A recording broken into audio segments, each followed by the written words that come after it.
amém. Gostaria que você abrisse comigo a sua Bíblia em Provérbios capítulo 30, versículo 25. Não se esquecendo que amanhã começa um seminário muito interessante para todos, o seminário de casais. Vamos preparar uma apostila para você e no final de curso você vai ter a sua apostila, porque todos os dias você vai receber uma página, uma aula. Provérbios capítulo 30, versículo de número 25. O escritor escrevendo sobre os 4 animais, e eu quero falar sobre as 4 coisas, né? Eu quero falar sobre as formigas, e ele diz assim em Provérbios 30, 25, as formigas não são um povo forte, todavia no verão preparam a sua comida. Podemos assentar. Certamente ele analisando, conhecendo a prática das formigas, elas são criaturas que se unem para que sejam fortes, possam ter a força. E ele fala aqui sobre a força delas que vem da unidade. E do projeto delas de se prepararem no verão para o inverno. Então ele caracteriza 2 questões aqui. Ele caracteriza que a unidade delas faz a força, elas se unem para conseguir o propósito. E a segunda característica que ele diz aqui é que elas trabalham no verão porque sabem que no inverno não poderão trabalhar. Essas formigas, ele diz, elas não são fortes e não são sábias, mas a própria natureza delas, o próprio instinto delas, levam com que elas se preservem, trabalhando para o seu bem. Aí eu começo a explanação desta noite dizendo para você, que tipo de trabalho eu e você podemos fazer para que sejamos fortes? Que tipo de exercício precisamos fazer para que nós tenhamos provisões rudimentares para a nossa vida? Poderíamos falar de inúmeras provisões que precisamos ter, mas eu quero falar de 3 provisões que são interessantíssimas. A primeira fala sobre a sua comunhão particular com Deus. A segunda fala do seu relacionamento com o próximo. E a terceira fala da sua praticidade em olhar para o céu e entender que ali está a sua eternidade. Então nós vamos trabalhar sobre 3 rudimentos que vai trazer a mim e a você, eu e você, a precaução e o entendimento e a compreensão de que eu e você precisamos desses 3 rudimentos. Por quê? Porque só assim vamos ser fortes em nós mesmos. E só assim vamos trabalhar para que possamos alcançar o objetivo de não ficarmos descalços no inverno. Eu quero falar sobre a primeira provisão. Quero que você vá comigo em Jeremias. Jeremias, capítulo 17, versículo 5. A primeira provisão que um cristão deve ter, vamos aprender com a formiga, é confiar em Deus. Essa é a primeira provisão que você tem que ter para os dias ruins. O apóstolo Paulo, escrevendo aos Efésios, ele diz sobre a armadura do Senhor. Ele diz assim, para que possais resistir no dia mau. E ele fala então de toda a armadura. Jeremias capítulo 17, versículo 5. O primeiro rudimento que você precisa ter é certificar-se que a sua confiança não está em situações, pessoas ou circunstâncias. A sua confiança, ela é única e exclusiva de Deus. Ela não pertence mais a ninguém. Ninguém toca, macula ou mexe na sua confiança. Ela é depositada apenas em Deus. Você não a toma emprestado para que ela fixe em sua sabedoria, inteligência, ideias, meios, condutores. A sua confiança, ela está plenamente em Deus. Ao contrário de que algumas pessoas pensam, maldito o homem que confia no homem, Jeremias estava escrevendo, não dizendo do próximo, mas estava dizendo de si mesmo. Maldito aquele que faz do seu próprio braço a sua força. Jeremias 17, versículo 5. Assim diz o Senhor, maldito o homem que confia no homem e faz da carne o seu braço e aparta o seu coração do Senhor. Ele não estava dizendo do próximo, ele estava dizendo aqui que o homem que confia em si mesmo é maldito, o homem que faz da sua carne o seu braço, a sua força, é maldito, porque ele aparta o coração dele de Deus. A minha confiança não pode estar em mim, a sua confiança não pode estar em você mesmo. Porque o dia mau chega. Em que áreas? O dia mau chega na área familiar, financeira, e saúde, e espiritual e emocional. Essas são as áreas que o dia mau afeta. Ele afeta a sua saúde, a sua família, ele afeta a sua vida financeira, ele afeta a sua vida emocional ou a sua vida espiritual. São esses os alvos do dia mau. Pode ser que você nunca terá um dia mau que afetará a sua grande fortuna financeira. Mas pode ser que o seu dia mau não virá para a área da sua vida financeira, mas virá para a sua área de saúde, mas virá para a sua área emocional, mas virá para a sua área familiar, ou então virá para a sua área espiritual.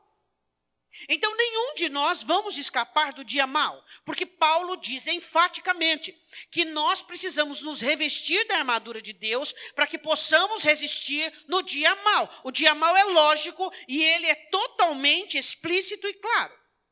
E a palavra do Senhor diz assim, que maldito o homem que confia no homem. Por quê? Porque no dia mau ele não tem para onde recorrer. Ele continua dizendo: porque será como tamargueira no deserto e não verá quando vem o bem. Antes morará nos lugares secos, no deserto da terra, salgada e inabitável. Agora ele começa a falar sobre o primeiro rudimento do cristão, que é: bendito o homem que confia em Deus. Todos nós dizemos numa só voz que confiamos em Deus. Só que a sua confiança e a minha confiança, ela é testada e provada no dia mau. É no dia mau que todos os seus recursos serão esperados dele ou não. É no dia mau que os seus olhos estarão voltados para ele ou não. É no dia mau que o seu coração será aplacado das emoções, dos desequilíbrios ou não. É no dia mau que você irá buscar a oração como recurso totalitário para a sua vida ou não. É no dia mau que nós conhecemos se a nossa confiança está nele ou não. Agora, em dias comuns, todos nós dizemos em uma só voz: eu confio, eu confio, eu confio. Todos nós dizemos que confiamos. Mas a questão é, o que prova que nós confiamos em Deus é no dia mau, se estamos capacitados para enfrentá-lo, se aprendemos como a formiga, que no verão trabalha para que no inverno ela tenha provisões. Se unimos dentro de nós toda a nossa habilidade, toda a nossa condição de crer, de confiar em toda a obra do Espírito e toda a capacidade humana, para que possamos ter uma fé inabalável. Quando eu falo de capacidade humana, eu falo de cura. Corações curados creem. A Bíblia diz assim: bendito o homem que confia no Senhor e cuja confiança é o Senhor. Diga amém. Não dá para confiar em mais nada. Não dá para colocar rudimentos na sua força, no seu país, no governo do seu país. Não dá para alicerçar a casa em nada, a não ser nele. Não é inteligência, não é habilidade, é Deus. É Deus. Não é no convênio caríssimo que você paga, não é nas condições que você possui, mas é em Deus. É nele que está a nossa confiança. É ele quem pode transformar o impossível em possibilidades. Bendito o homem que confia no Senhor, cuja confiança é o Senhor. Ele relata aqui duas condições: ele confia e a confiança dele pertence apenas a Deus. E agora ele relata sobre 6 situações. Será como árvore plantada junto às águas. Não estará no deserto, estará junto às águas. Segunda característica: estenderá as raízes para o ribeiro. Quando é que eu, como árvore, estendo as raízes para o ribeiro, ou você? Quando não chove, quando não vem do alto, quando a chuva, quando a natureza nos nega, quando aquilo que é comum nega a bênção. O que nós fazemos? Nós temos alicerce. Então nós vamos como árvores plantadas junto às águas. Nós estendemos as nossas raízes e vamos buscar onde tem água, nos lençóis de águas. Ele diz, é como árvore plantada junto às águas. E quando vem a seca, estende as suas raízes. E ele diz 3, não receia quando vem o calor. Por quê? Porque tem de onde tirar. Tem de onde tirar. A minha força, a sua força, não vem do lado de fora, não vem dos nossos recursos, vem do Senhor. Tem de onde tirar. Não receia quando vem o calor, mas a sua folha fica verde. Olha para o seu irmão aí, vê se a folha dele está verde. Se ele está na primavera, é normal que a folha esteja verde, mas no inverno as folhas não ficam verdes. Ficam sim, pastora. Bendito o homem que confia no Senhor, que estende as suas raízes, e no inverno as suas folhas ficam verdes. E ele diz assim, e no ano da sequidão não se preocupa, nem deixa de dar fruto. É na aflição ele frutifica, é na situação difícil ele frutifica. Você percebeu as palavras que ele usa junto às águas? E ele diz assim, não receia. E ele diz, fica verde. Ele diz, não se preocupa. E ele diz, não deixa. Nem no ano da sequidão, não choveu, não teve as estações que deveriam ter. A coisa mudou, de repente aconteceu algo extraordinário, aconteceu algo que não deveria acontecer, mas mesmo assim ele frutifica. E ele faz com que ele produza amor, graça, e ele produza perdão, e ele produza misericórdia, e ele produza favor. Diga glória a Deus. O primeiro rudimento de um cristão é confiar em Deus. Única e exclusivamente em Deus. Satanás anda ao nosso derredor para que nós confiemos em tudo e possamos fragmentar a nossa confiança. 10% na família, 5% na habilidade e inteligência, mais 20% no salário, aposentadoria ou reservas, e assim vai. E aí quando você vai olhar, o que é que sobra para Deus? E tem uma coisa, que confiança é igual a virgindade. Ou você tem ou você não tem. Não tem como ser mais ou menos. Você é virgem, mais ou menos. Não tem como. Confiança é igual virgindade. Ou você confia em Deus na sua totalidade, ou você não confia. Não existe mais ou menos. Não existe eu quase confio, eu quase acredito, eu quase creio. Não existe. Ou nós confiamos em Deus, ou não confiamos em Deus. E quando não confiamos em Deus, nós mentimos para nós mesmos, dizendo que nós confiamos em Deus, quando não confiamos. Diga, o primeiro rudimento de provisão é confiar em Deus. Quero que você vá em Lucas 22 comigo. Segundo rudimento. Primeiro rudimento é entre você e Deus. Segundo rudimento é entre você e o próximo. Existem pessoas que acham que ser crente... Esses dias na oração, eu estava lendo com você sobre amor, bondade e verdade. O salmista escreve que a bondade... é a bondade, justiça e verdade. A bondade, ela não consegue ser bondade sem justiça e sem verdade. Pastora, mas e quando eu sou bom na injustiça? Aí eu leio para você Provérbios. Terrível é quando um justo se prostra diante de um ímpio. É vergonhoso para o evangelho. A bondade, ela sempre tem que andar junto com a justiça e a verdade. Quando você promove qualquer tipo de bondade, e você passa por cima da justiça e passa por cima da verdade, isso não é bondade, isso é afronta a Deus. Bondade só existe acompanhada da justiça e da verdade. Essa concepção errônea que os crentes têm de amor ao próximo e de bondade, onde as pessoas não conseguem ser definidas e não conseguem ser sim e não. Elas não conseguem ter um proceder firme, ousado e forte. Elas acham que o cristianismo faz com que nós fechemos os nossos olhos e possamos produzir muitas pérolas, e dar a muitos porcos e uma porcada enorme. E depois esses porcos pisam as nossas pérolas e ainda nos despedaçam. Existem cristãos que pensam assim. Mas a palavra de Deus, ela é tão gloriosa e maravilhosa que ela traz um equilíbrio. Ela não quer nem que você seja injusto e nem que você seja tolo. Ela quer que você mantenha um equilíbrio. Para quê? Para que o evangelho não seja envergonhado. Existe um denominador comum entre você ser omisso, moroso, rude, severo. Qual é o denominador comum? Qual é o denominador que determina o seu cristianismo? Bondade, mais justiça e mais verdade. Diga amém. Aí tem aqueles pregadores de balela que ficam falando que amor ao próximo é você abaixar a sua cabeça, só que eles mesmos não abaixam.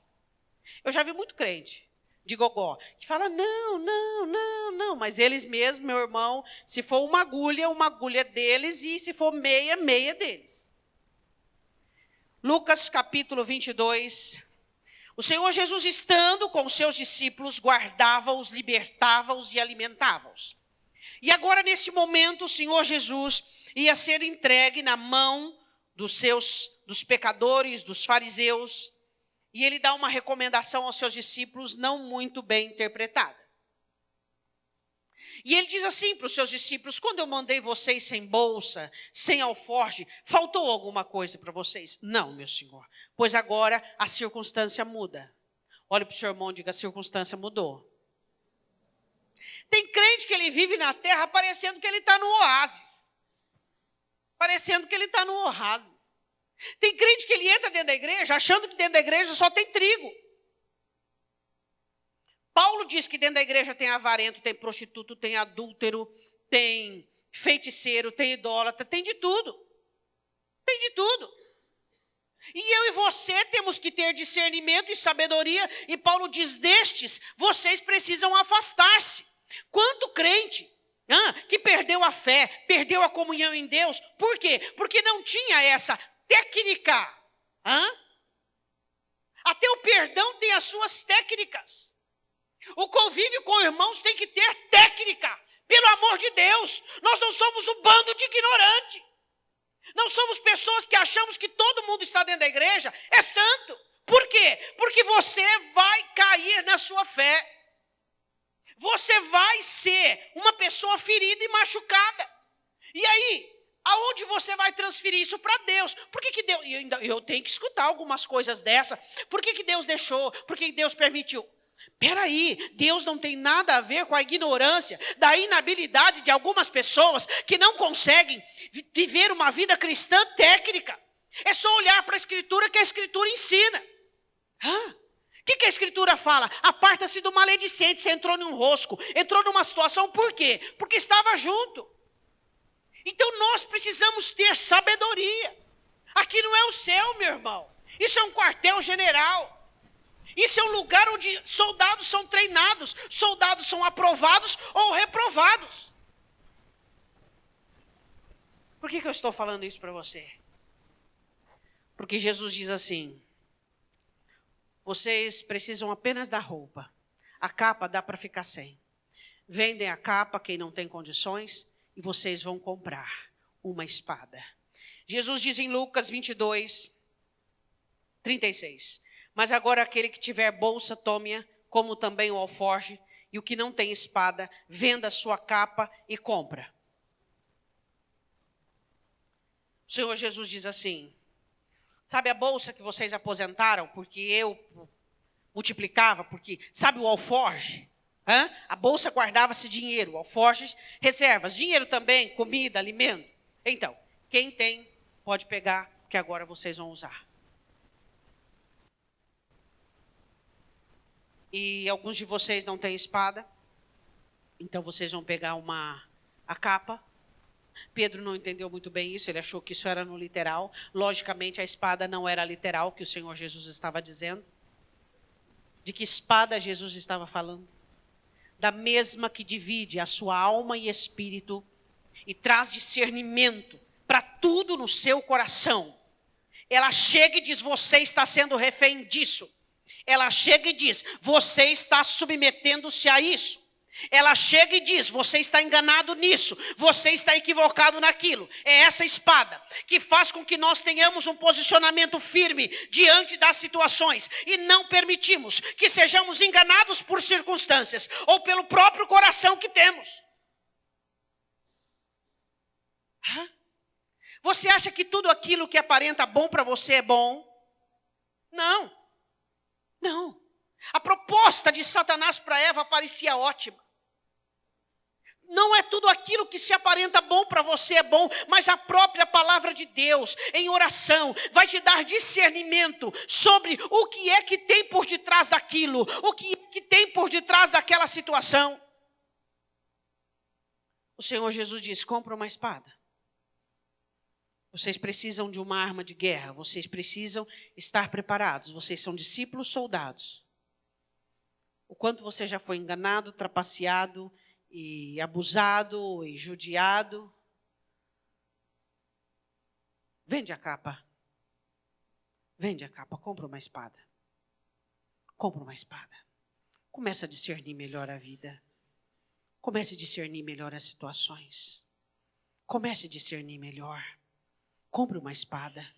Compra a palavra, não essa palavra de folhetim por aí, que diz que você é um vencedor e você perdendo para o seu próprio eu, mas a palavra verdadeira que te faz um vencedor, onde você vence seus enganos, seus equívocos, onde você vence seu achismo, onde você limita-se à obediência à palavra e não permite-se ser embasbacado e ser envolvido por suas emoções.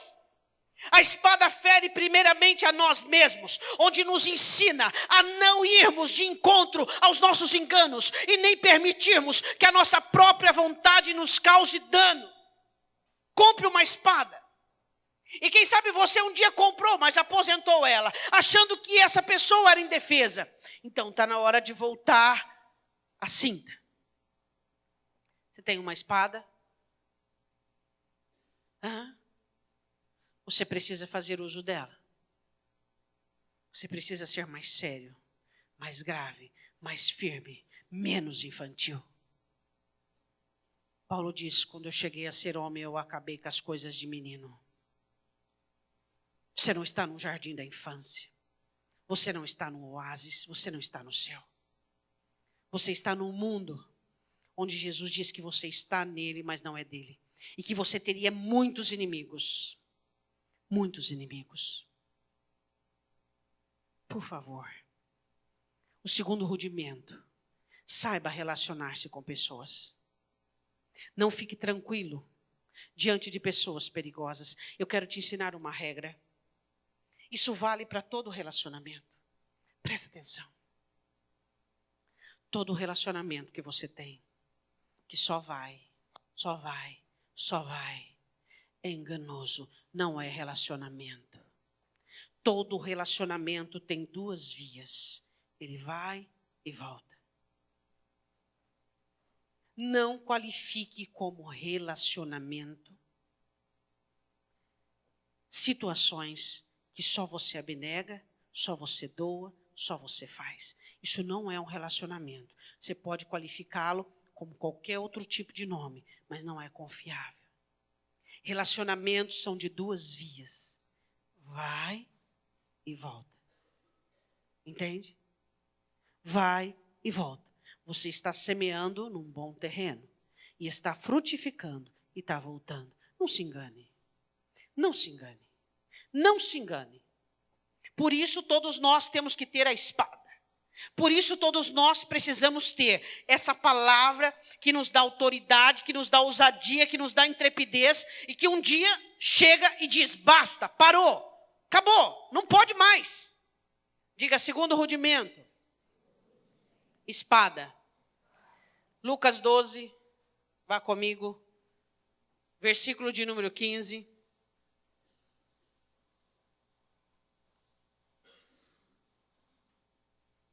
Diante da privação e da abundância que se conhece o seu coração. Você só vai conhecer o seu coração diante de uma situação de privação ou de abundância. O próprio Deus diz em Deuteronômio: eu te fiz, capítulo 8, eu te fiz passar fome para olhar e ver o que tinha no seu coração. Não que Deus não soubesse, é uma linguagem para que o povo entendesse que só se conhece o coração, primeiro, na privação. Paulo diz: fome, perigo, nudez, espada ou na abundância. É só. E um certo homem, Jesus explicando e ensinando, ele plantou e ele colheu muito. E ele colheu muito e começou a criar planos com aquela colheita. Mas antes disso, um moço chegou para Jesus e disse assim: faça com que meu irmão reparta comigo a herança. Jesus diz, quem me colocou como repartidor de herança entre vós? Eu não posso priorizar você ou fazer qualquer coisa, porque... Versículo de número 15. Acautelai-vos e guardai-vos da avareza, porque a vida de qualquer não consiste na abundância do que possui. O terceiro rudimento da sua provisão para o amanhã é não confiar no que você possui. Isso chega até a ser cômico nos dias de hoje. Sabia? Quando eu falo isso, eu pareço uma ET. Eu me sinto uma eteia. Por quê? Porque a maioria das pessoas são arraigadas e fundamentadas no que possui. O dinheiro faz com que migre sobre elas, como este homem, e elas começam a se sentir melhores, maiores, diferentes, porque elas possuem uma boa família, uma boa conta bancária, uma boa saúde, e elas começam a esquecer da eternidade. Quem te deu a sua família? Eu pareço Pedro, né? Pedro, olhando a sua epístola, ele diz assim, eu tenho que repetir de novo. E ele ficou até meio constrangido, ele diz, mas enquanto vocês não aprenderem, eu tenho que repetir de novo. Quem deu a sua família? Quem te deu a sua fortuna, o teu salário? Quem te deu a sua casa? Quem te deu a vida? Não foi Deus? Foi. E por que as pessoas insistem em achar que possuem alguma coisa? Eu não tenho nada e você não tem nada. Nenhum de nós temos nada. E este homem que achava que tinha, porque ele diz, meus frutos, meus celeiros e minhas novidades. Ele era mais ou menos igual a nós. Você sofrerá menos se tirar o coração das suas posses. O seu apego traz o seu sofrimento. Satanás é ladrão. Jesus diz, o seu oração e o seu tesouro são duas coisas que estão unidas. Se Satanás é ladrão, onde está o seu coração, tesouro, e ele vai mexer no seu tesouro. E ele mexe mesmo, né? E ele mexe mesmo. A Bíblia diz assim, em Lucas 12, eu quero ler de novo, porque a vida de qualquer não consiste na abundância do que você possui. Deixa eu fazer uma pergunta para você. No céu vai fazer diferença se você morou numa mansão ou num casebre? Não. Vai fazer diferença se o piso da sua casa custou R$11 o metro ou custou 130? Não. Vai fazer diferença se você andou num carro zero ou num carro usado? No céu vai fazer diferença se você teve uma família redondinha ou totalmente deturpada? Não. O que vai fazer diferença para você no céu?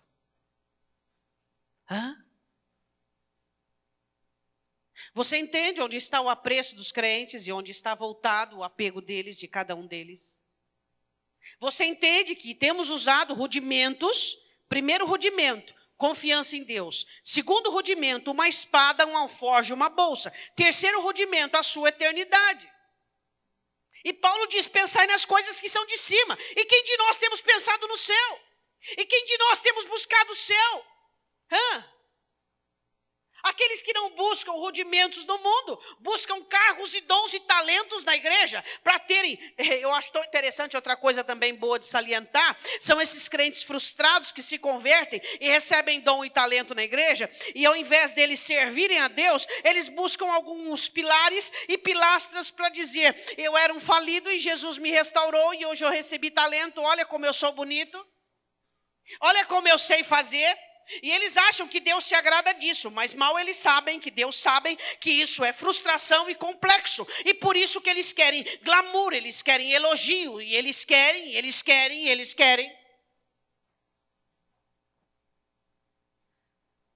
E a palavra do Senhor diz assim, versículo 16, ele propôs-lhes uma parábola.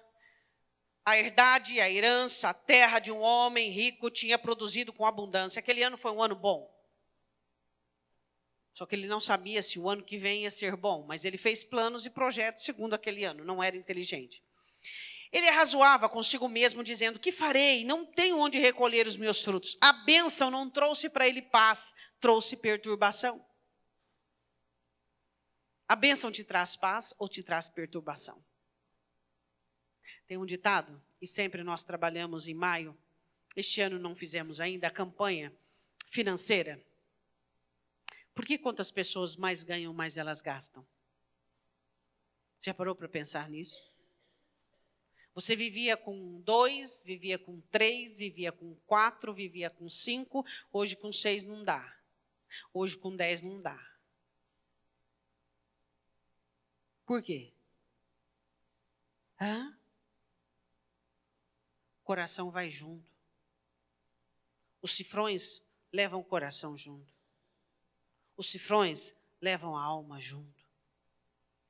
A única potestade que o Senhor Jesus relata a coisa é o dinheiro. A única potestade. Jesus não relatou nenhuma coisa a demônios, a não ser o dinheiro.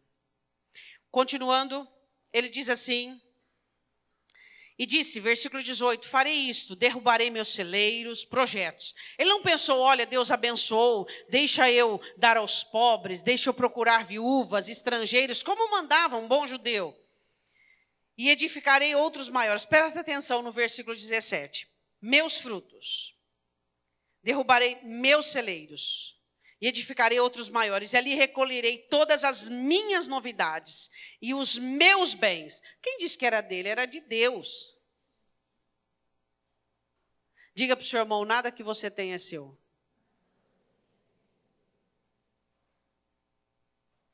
Nada que você tem é seu. É tudo de Deus. Na oração de Ana, em Samuel, ela diz assim, Deus empobrece e Deus enriquece. Deus exalta e Deus abate. Deus faz viver e Deus mata. Tudo é de Deus. A alma deste homem era de Deus. E então o Senhor Jesus coloca uma situação. Existem pessoas que acham assim, eu vou morrer só quando ficar velhinho. Não, você vai partir o dia que o Senhor disser, chegou, nenhum minuto a mais. Nenhum minuto. As pessoas podem antecipar a sua vida? Podem. A sua morte? Podem. Provérbios diz que sim. Mas as pessoas podem aumentar a sua vida? Não. Não. Você pode fazer o que for de melhor. E você tem que fazer. Mas no seu dia chegado, você vai se encontrar com o seu Senhor. E o homem não sabia. O homem tinha muitos planos e projetos. E ele não sabia que aquela noite ele iria partir. Ele tinha inúmeros planos, inúmeros projetos. Isso é uma situação para a eternidade muito importante. A Bíblia diz assim, direi à minha alma, tens em depósito muitos bens, para muitos anos. Descansa, come, bebe e folga. Você acha que a alma realmente vive de bens materiais? Você acha que realmente a paz que a sua alma precisa vem de uma boa casa, o refúgio? Você acha que a segurança vem do seu dinheiro? Você acha que isso alimenta a sua alma? Se você tem se alimentado e alimentado a sua alma assim, você tem errado como este homem. A nossa alma se alimenta da palavra, do refúgio que é Cristo, do descanso que é o Senhor Jesus, daquilo que a palavra nos oferece. Não queiramos alimentar a nossa alma com aquilo que não vem de Deus. Não vem de Deus. Tudo é para o corpo, mas não alimenta o seu espírito. Mas aquilo que vem de Deus alimenta o seu espírito. E a palavra do Senhor diz assim, descansa, come, bebe e folga. Versículo 20, mas Deus lhe disse, louco, esta noite te pedirão a tua alma, e o que tens preparado, para quem será? Quem que vai ficar com tudo? Você conhece aquele ditado? Avô nobre, pode completar?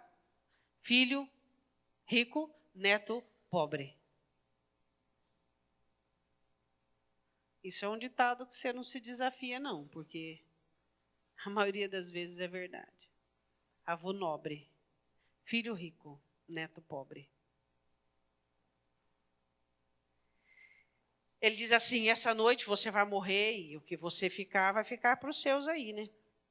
Versículo 21, assim é aquele que para si ajunta tesouros e não é rico para com Deus. Por que o Senhor Jesus disse que ele não era rico para com Deus? Porque é meus bens, minhas novidades, meus frutos, minha herdade, meu campo, minha alma. Pobre, porque tudo é de Deus. Sua alma é de Deus, sua vida é de Deus, sua família é de Deus, seu trabalho é de Deus, o seu amanhã é de Deus, o seu hoje é de Deus. Você não tem nada, porque você é posse, você não é propriedade, você não você não pode possuir nada, porque você já é uma propriedade, você já foi comprado pelo Senhor Jesus. E sabe o que tem te trazido dano? São os seus apegos e as suas propriedades. Seus filhos não são seus. Sua família não é sua. Sua casa não é sua. Nada é seu, nada é nosso. Tudo é de Deus. Fica tão utópico e tão abstrato para algumas pessoas que estão tão enraizadas, que sofrem tanto, que perturbam-se tanto. Eu queria te fazer uma pergunta, como eu fiz a mim mesma no dia de hoje. Se esta noite o Senhor quiser nos levar, claro que a nossa alma não vai ser pedida, né? Porque o Senhor Jesus está falando de uma pessoa que ia para o inferno. Então, quem pediu a alma dele foi um espírito. Mas vamos falar agora de nós. Se o Senhor decidir, ou se for hoje o nosso dia, à noite, tem algum problema? Tem algum problema?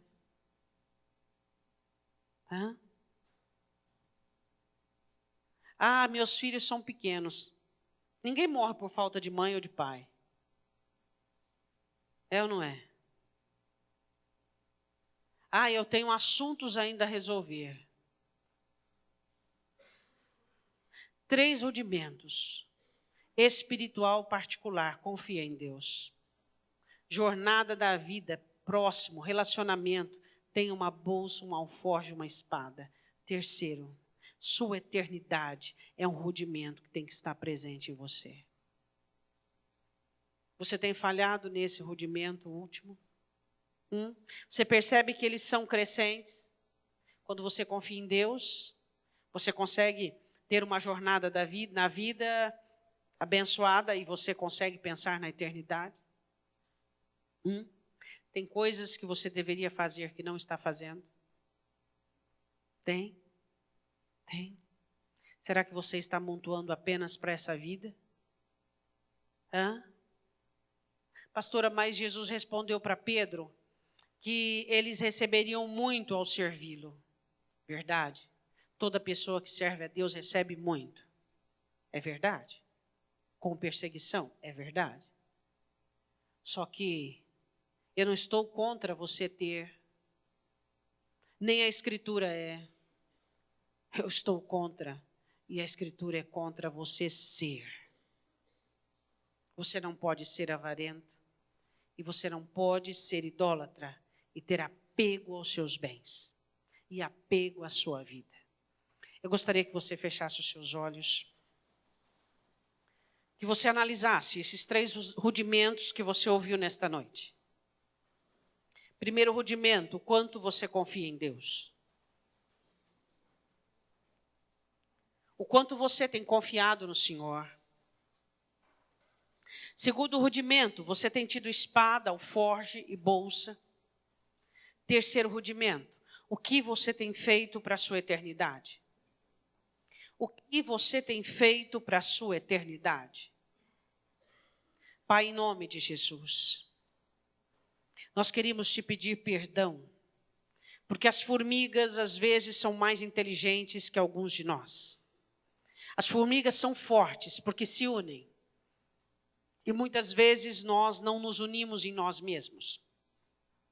Não conseguimos nem, Senhor, pensar em sim e sentir em sim.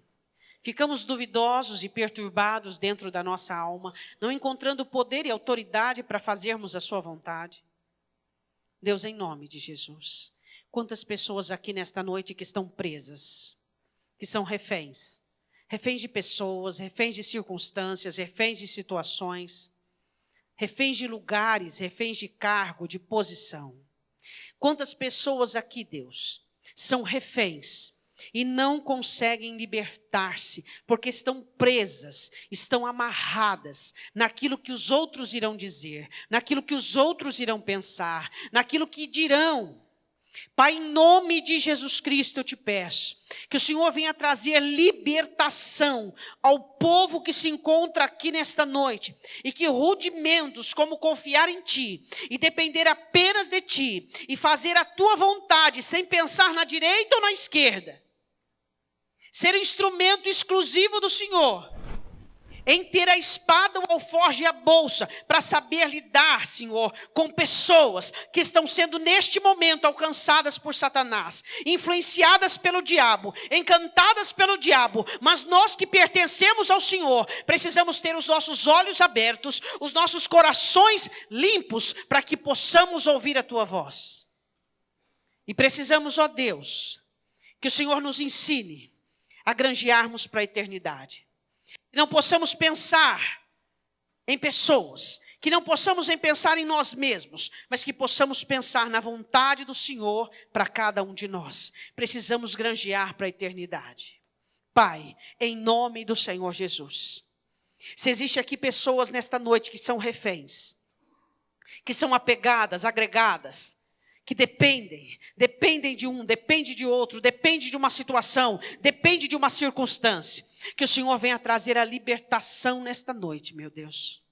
Liberta o Teu povo, meu Pai. Liberta o Teu povo de dentro para fora. Quebra os grilhões, ó Deus, que está amarrando o coração de Teu povo. Aqueles que estão machucados, aqueles que estão feridos, aqueles que estão sofrendo, porque foram decepcionados, porque não tinham espada, alforje, bolsa. Restaura, Espírito Santo. Conta para ele, conta para ela, que o Senhor nada tem a ver com isso. Foi escolha própria, foi resolução do próprio coração, foi engano do coração que é próprio enganoso. Ó Espírito Santo de Deus, nós queremos que o Senhor venha rudimentar essas 3 provisões na sua igreja, em dias que são maus, em dias de trevas, em dias, ó Deus, onde o mundo tem trabalhado dentro da igreja. Que haja, Pai, uma confiança única e exclusiva no Senhor, que haja reservas de bolsa, alforje e espada, e que haja homens e mulheres que granjeiam para a eternidade, que fazem de tudo para que no céu eles possam ter um tesouro e possam ser ricos para contigo. O que você tem feito para Deus? Que nada tem a ver com o ser humano. Você não faz para que ninguém vê, você não faz para que ninguém saiba, você não faz. É certo, é de Deus. Se você tem feito coisas para o ser humano vir, para o ser humano contemplar, para te elogiar, peça perdão agora.